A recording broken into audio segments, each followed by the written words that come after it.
Hello, everyone, and welcome to Kindasound Radio. You're here with me, your host, Juliet Bryant. It's lovely to be with you all today. I felt very inspired by a conversation that we were having in Kindasound, a team meeting. And we were talking about mental health, and we were talking about the effects of COVID, of lockdown on mental health. And I really wanted to talk about this because it really got my juices going, shall we say, on this topic. What happened in our society a few years ago was a criminal offence when they locked up healthy people to protect the sick and the vulnerable. And what they did in doing that is created sickness beyond belief in healthy people. Now, how did they do that? Well, what happened is so many people became ill. So many people suddenly became desocialized. The rise in mental health issues is astronomical from lockdowns because people couldn't cope. It's not a normal situation to be locked up in your home. And for young people, this brought on so much devastation. I know from personal experience what this did for my child, for one of my children. The others, didn't affect them in visible ways. But what we're seeing now is in schools such a rise in anxiety, in stress, in OCD, in all of these different things since lockdown. So why has that happened? How has that happened? How have we allowed this to happen? Well, we allowed it to happen because we were told we had to do it, first of all, and also we were told it was to protect people, that it would be beneficial. Well, actually, it's been proven that lockdown was not beneficial for keeping COVID, a virus that has never been isolated, from spreading. It's been shown that lockdown was ineffectual. So why did we allow it? Well, we did, and it's happened. So now what we're left with is the devastating effect that it's had on mental health. And not only on mental health, but on the services that support people with mental health. So we waited 18 months for a psychiatrist to get in touch with us to support us when we were in dire straits. 18 months, which is just unacceptable. So I went and sought private care and treatment for my son because I wasn't about to wait for that time when he would have got much, much worse. But what happens when you can't afford to do that? When you can't go privately? When you can't get that support from elsewhere? What happens to your child then? What happens to the family unit then? Because when a child is sick with mental health, or a parent, the whole family unit is affected, not just that one person. The siblings, the parents, the grandparents, the cousins, the uncles, the aunts, whoever is involved with that child or that person, whether it be a young adult, whoever it be. And this is what we have to start to think about, the effects that things have and how can we repair it. So damage has been done to many, many people. Suicide rates have increased a huge amount. So what can we do to support people now who are struggling with their mental health? Well, first of all, for me, it's the connection to nature. It's getting people back out into nature. It's guiding them into how nature can help restore that balance within them. For me, I was a teenager who struggled a lot with my mental health. I had a lot of issues, and I know the effects that problems with mental health can have. You know, from being someone who tried to kill myself, um, someone who hospitalized themselves because I knew I needed help as a teenager. I'm fully aware of the um, implications that mental health has for myself, and also seeing my son go through mental health issues as well, and seeing other people that I work with, clients of mine and friends' children going through mental health issues, and just seeing the solutions that are offered nowadays are very limited, and they're peripheral. They're a plaster on the problem. They're not actually diving into what is causing this, what is the root problem of this. Now, a lot of the things that I believe the root problems of a lot of mental health issues, not all, obviously trauma is a huge issue, past trauma, but a lot of it is also linked to gut health, heavy metal uh, toxicity in the body, parasites in the system, nutritional deficiencies, food intolerances, all of these things can have a huge impact on our mental health, and they are not addressed in our modern society when we're looking at mental health issues. And these are all things that are very simple to put into place, to action. And when you start to action these simple steps of looking at your nutrition, looking at detoxifying the body, looking at cleansing it of parasites, looking at rebuilding the gut, when you put these things into place, 90%, if not more, of people are going to feel better. It may not be the whole solution, but it's going to have a big impact on how they're able to cope with what's going on. Now, some people's mental health issues derive from the feeling that they don't fit into society, that they're a square in a circle, they don't fit into the constraints of the education system. They maybe are considered to be on the spectrum, whatever that is. So they're having these issues because they don't fit into the prescribed box of society. And so this is what we need to look at as well. But when you have addressed these other issues, it becomes much clearer to see what actually is going on. So it's like removing those layers of the onion. Let's peel back these layers so that we can see the actual truth of the issue. So we're not dealing with 20 issues at once, all causing an effect on the body. We're actually looking at the core issues. A huge part of this also comes down to endocannabinoid deficiency, which is something I have seen and worked with a lot in my practice. So endocannabinoid deficiency is a massive thing that affects the balance of the body, because the body is too stressed, it's too inflamed. And again, this is another thing that we look at. What is the stress impact that's going on to a person, young person, old person? This what I'm talking about now is for everyone. We can all apply these same things into our lives to support us. So we can all apply the dietetic changes, we can all apply the detoxification changes, we can all apply this to our lives to reduce our stress, all of these outputs. And they are all going to have a beneficial effect on mental health. For my own personal mental health, what do I have to do for that? Well, I have to work on that on a regular basis, because I can feel when I come out of balance. We all can. If we start to tune into our body, we get those warning signs. Things aren't quite right. When we start to get more irritated, more stressed, more agitated, all of these are a sign that we're not coping enough. And so for me, it's time in nature. It's time with the trees. It's time with those things that rebalance me. And that might be different for everyone. Also, for me, being in the water is very helpful. Swimming, having time in a steam room, just having that downtime. Finding what brings you joy. This is such a massive thing. We don't live a life, most of us, where we're taught to look at what brings us joy.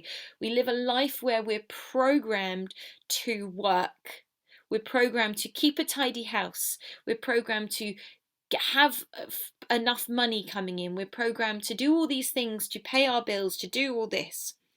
But where in that is our well-being? Where are we programmed with our self-care?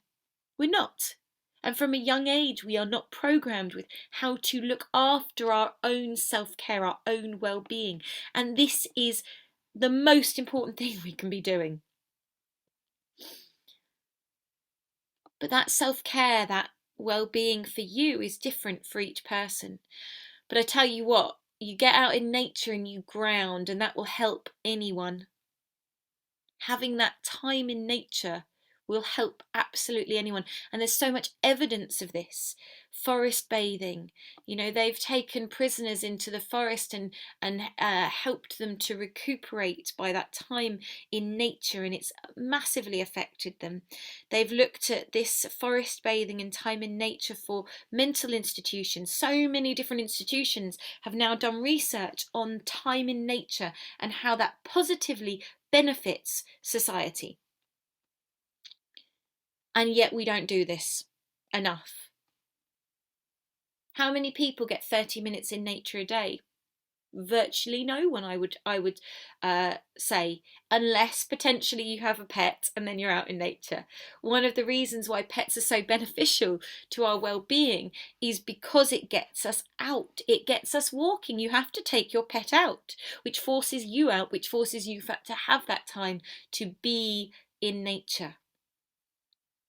There are many other positive benefits to having a pet for mental health. Other than just the nature connection, that connection to another being and having to look and care for another being that gives you so much love back is obviously such an important one as well. So time in nature, key. The more time, the better. I've read research things that state that the time you have on the screen, you should have the equal amount of time in nature. So if you think most people have 8 hours on a screen, are most people getting 8 hours in nature? No way. But don't try and start with that. Start with 5 minutes, then increase it to 10 minutes, and then try to get to half an hour if you can. I don't always manage half an hour a day in nature, but I definitely do 5-10 minutes every day without fail. For me, in the winter it's harder. I'm not a person, I feel the cold a lot. But once you get walking, you can warm up quite quickly. And especially now in the UK, the weather is so beautiful with the autumnal leaves changing, as you can see in the background image if you're seeing the video of this. So that time in nature, but then we're looking at those other things I mentioned. Gut health is hugely linked to mental health. And this, I think, is the core of a lot of issues. Our guts are not in the space they should be. The majority of people are struggling with their digestive health, and this has a direct impact on our mental health because 80% of our serotonin and our dopamine is made in the gut, not in the brain. So when you look at most people, they're put on antidepressants. Antidepressants are linked to serotonin very often, and yet we're not addressing the gut as the primary concern where most of our serotonin is made. Seems a little bit out of balance to me. So getting onto a good probiotic is a great thing to do. Eating more fermented foods, water kefir, kombucha, sauerkraut, kimchi, these things are all really beneficial in their raw form to our gut, to our digestive health. Making sure that we're eating good fibres, we're eating that soluble fibre, we're eating fruits and vegetables, so important. Now, I know this can be tricky if you've got someone who is struggling with something like OCD, contamination OCD, or on the spectrum, and they're limiting their food choices. So my middle son, when lockdown first occurred, he developed contamination OCD and would only eat food wrapped in plastic.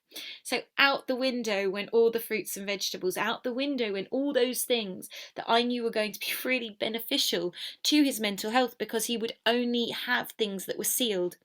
So it limited my ability to get things into him because he was controlling his food, because he couldn't understand what was going on in life.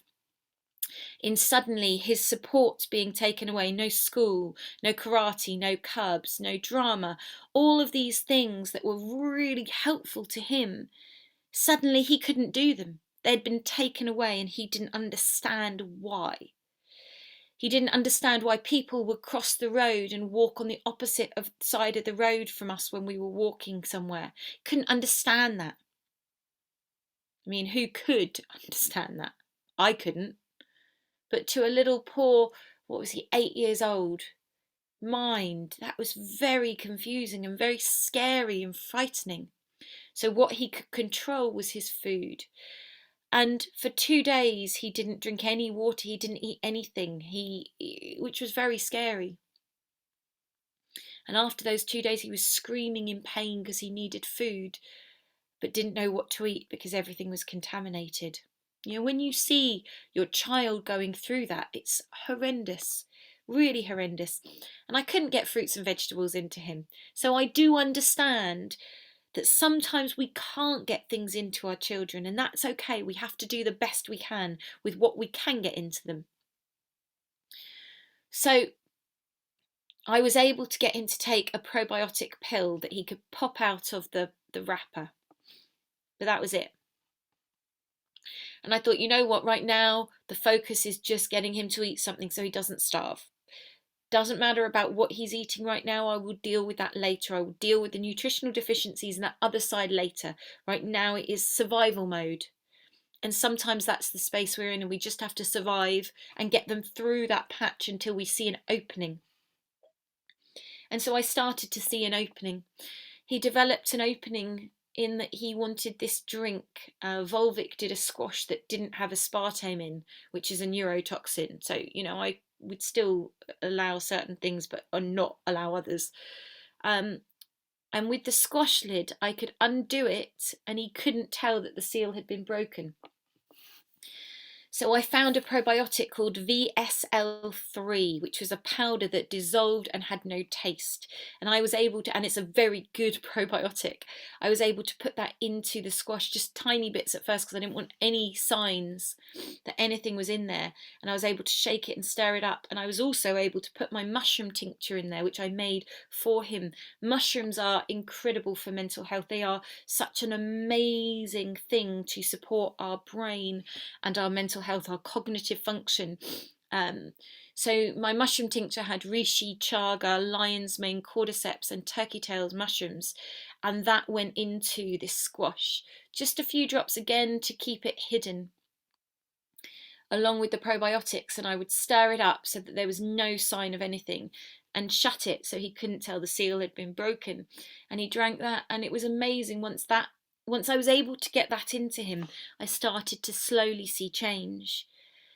And change doesn't come overnight with any of these things, you know, and change comes often from many aspects, many angles. We have to approach mental health in many different ways, and one thing doesn't necessarily work for everyone. But what's amazing is I've shared my journey now many times on many different platforms with many different groups of people. And I've shared the probiotics, the mushrooms, and also bark flower remedies. And now over 200 families of children who are either on the spectrum or have OCD or severe anxiety have worked and followed what I've done, and they have all reported positive benefits from the mushrooms specifically, but also from the probiotics. And that to me is so amazing. You know, sometimes I really believe we go through the dark night of the soul so that we can help guide others through it. If we haven't personally experienced something in our field, if we haven't gone through that journey, then that energy signature is not in our field to attract people in, to support them, to help them through it. So I really believe strongly in my being that we go through these challenges, these adversities. We have to battle through them so that we can guide others through that light that we have found, so that they can find light. And their journey might be slightly different. They might do some of the things we did, but other things. And then their journey can guide other people through it as well. And this is how change happens. We can't take away pain from people as much as we want to. You know, when I saw my son struggling, I wanted to take his pain away.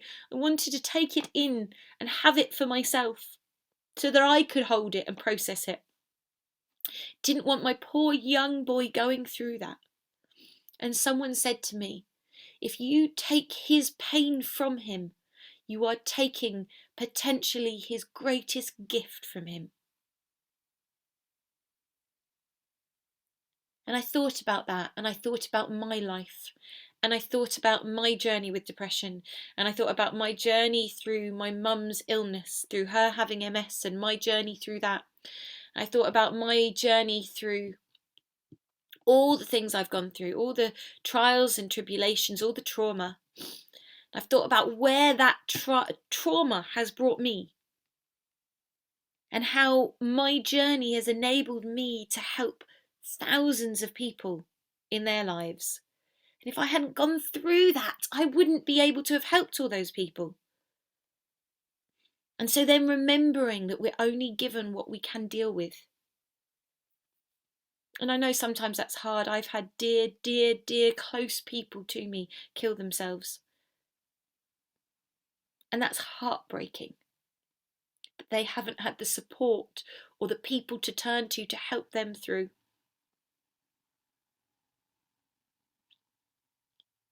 But I think about the amount of people who I have been able to help because of my journey. So when we're in that low space, sometimes it's very hard to see the light, but sometimes just knowing other people have got through it can be that light. And so the more we talk about our mental health, the more we share our stories, not from the space of I've done it, but from the space of, you know what, we can all get through it, no matter where we're at. We can get through it, but we need to know there are people out there to turn to. And there are so many beautiful organisations out there to help people, like the Samaritans, like Mind, like Reach. There are these charities out there helping people. But the more we can talk from that space of honesty, we live in a world of social media where what is presented so often is this light, fluffy version where life is great and life is amazing. And if you're looking at that and seeing other people's life being amazing and you're going, but my life isn't, my life is shit right now, then it can be very hard because you don't see the truth, the reality of where people actually are.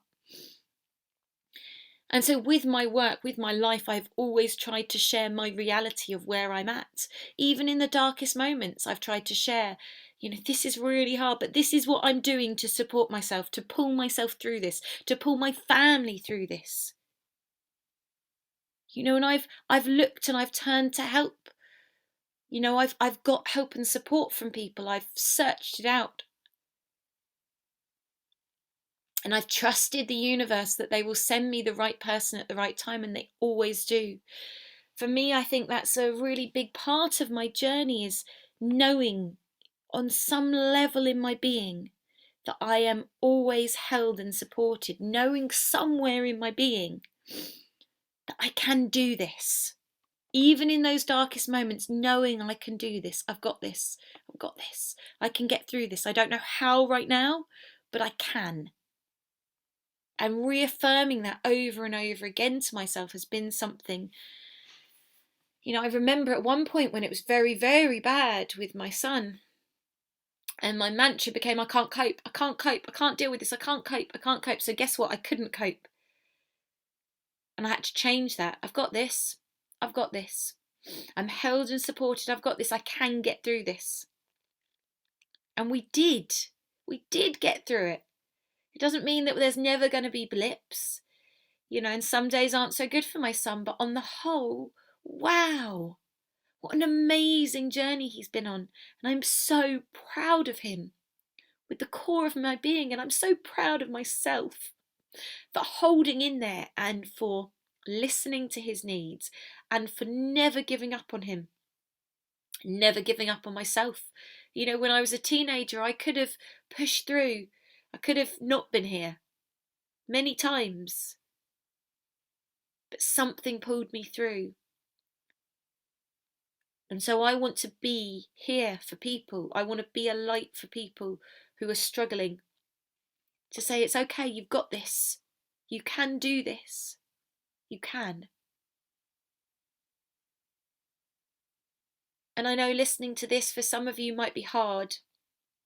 If you're in it or you've been through it, it's triggering, isn't it?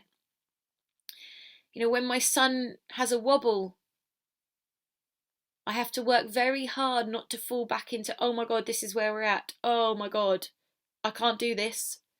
I'd say it's okay. The past is not now. We've been through the past. The past is not now. This is a different time, and I'm a different person, and he's a different person, and we have different tools. So we're going to deal with this differently, and we're going to manage. We're going to look at, okay, what are the warning signs? And for me, when I was in hospital as a 15-year-old, one of the things that it taught me, let's look for the warning signs before it gets too bad. Let's look at those signs so we can help, so we can act on it. So when my son's having a bit of a wobble, I add more mushrooms to his drink that night. I make sure he's on his probiotics. I make sure that he has some of his heavy metal detox. I look at all these things that I can do. I make sure he's got his magnesium. I make sure that I've got time with him to listen and not judge and not jump in there with solutions, but just to be there to listen. And that's what we can do. And that's, part of what Kindasound Radio is about. It's about a space where we can tune in for change, where we can really support ourselves and others, where we can be that light of inspiration for ourselves and others. As we talk, as the presenters talk, as they share, it's also healing for them. And hopefully this is healing for others. Hopefully it gives ideas and inspiration to others to help guide them through. So I hope that you've enjoyed this show. I want to do a lot more on this, and I know that this is going to be a big subject in Kindasound as we move forward, is supporting youth, supporting everyone with mental health, having forums, having this space where people can talk as well. So please do share if you've got any questions, any concerns, if you're going through anything and you want advice, please do drop us a message on kindasound.org, or privately, you can message me through my website, juliettebryant.com. And it's something that, if one person's going through it, lots of people probably are. So it's something that then we can look at on the radio station. We're all volunteers on this radio station. No one's being paid. So if you do like what is going on, please think about supporting us on Patreon. Please think about supporting the individual presenters. We're always looking for sponsors who want to sponsor our shows, to support the ethos, the mission of Kindasound, spreading this kindness to the world. So please do get in touch if you'd like to help out with Kindasound, if you'd like to volunteer, if you'd like to help it grow its reach. Please get in touch with us, kindasound.org, or you can visit my website, juliettebryant.com. Lots of love to you all, and sending you all positive vibes and lots of healing energy to you. Lots of love, take care, and goodbye from me, Juliette Bryant, on Kindasound Radio.